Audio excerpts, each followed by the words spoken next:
ဒါကတော့သူ့အမွေးတောင်တွေကိုသူ့ဘဘာသာသူနှုတ်ပြီးလူသားတွေကိုပေးနေတဲ့ရှူးဖေးလို့ခေါ်တဲ့ငတ်ပေါ့ဗျာဒီငတ်ကိုမိုက်တောင်းလို့လည်းခေါ်ကြတယ်ပုံစံကနည်းနည်းယူတူတူဖြစ်နေတယ်လို့ပဲ IQ ကလည်းတကယ်ကိုနှိပ်နေတာပါသူကရေစရာလဲကောင်းချစ်စရာလဲကောင်းပြီးတော့သူ့အကြိုက်ဆုံးလုံးဆောင်ချက်ကတော့ဝေးဝေးကြီးကိုစိုက်ကြည့်နေတာပဲဒီငတ်လေးအတွက်လက်ခွာလိုက်နေတဲ့နေ့ဆိုတာနိုးနိုးချင်းအချင်းဖြုံးပြီးစိုက်ကြည့်နေတာနဲ့စော့တင်တာပါပဲခေါင်းကအမွေးလေးတွေဖြီးဖို့တောင်မလိုသေးဘူးအိမ်မက်တွေနဲ့လွင့်မြော်နေပြီ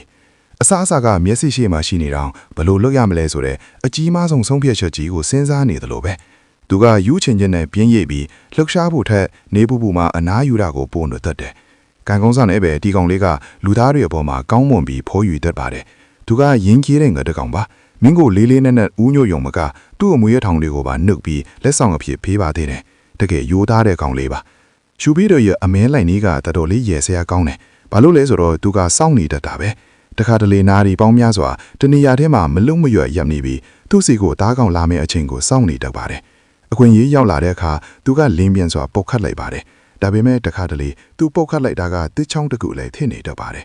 သူတို့ရဲ့ခေါင်းပိုင်းကလေးလွန်းတဲ့ပုံစံကြောင့်ငယ်ရွယ်သေးတဲ့ရှူးဘေးလေးတွေဟာမတ်တရက်ဖို့ခတ်ခဲနေကြပါတယ်သူ့အမေပြန်လာကိုမြင်လိုက်ရတဲ့အခါခလီဟာခေါင်းကိုတဆောင်းဆောင်းတီးဘာဖြစ်တာလဲလို့အံ့တော်နေပါတယ်ဘယ်မှာအစားအစာလဲလို့တွေးနေတာပေါ့ယူဘေးအမေကလည်းအတူတူပဲဘယ်မှာလဲလို့စဉ်းစားနေပုံရတယ်ဟုတ်တယ်အစားအစာဘယ်မှာလဲဆိုတာမျိုးပေါ့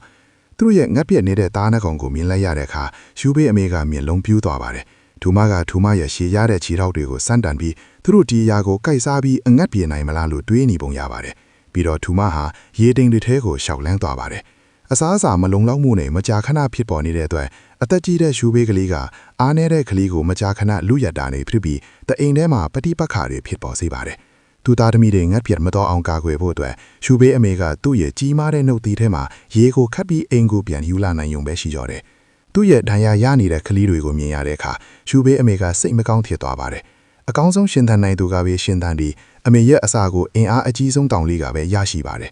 ဒါပေမဲ့ဒီအင်အားအကြီးဆုံးကောင်လေးကလည်းတိတ်ထက်ညက်တဲ့ပုံမပေါ်ပါဘူးရေ14တောင်တောက်နိုင်ရွေးမရှိပါဘူးဒါကြောင့်ကဘာတွင်းမှာဒီငတ်တွေ9000လောက်ပဲကျန်တော့တာမဆန်းပါဘူးဒီလိုမျိုးညံ့ကြီးနေဆိုရင်သူတို့ရှားပါမျိုးစိတ်ဖြစ်သွားတာမဆန်းပါဘူးလေ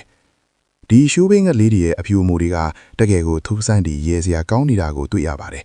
ညံရည်နှင်းကြတာကမျိုးစိတ်တစ်ခုအတွက်မျိုးသုံးယုံလူနီးပါးအခြေအနေထိဖြစ်ပေါ်နိုင်တယ်ဆိုတဲ့တတိပေးချက်လည်းဖြစ်ပါတယ်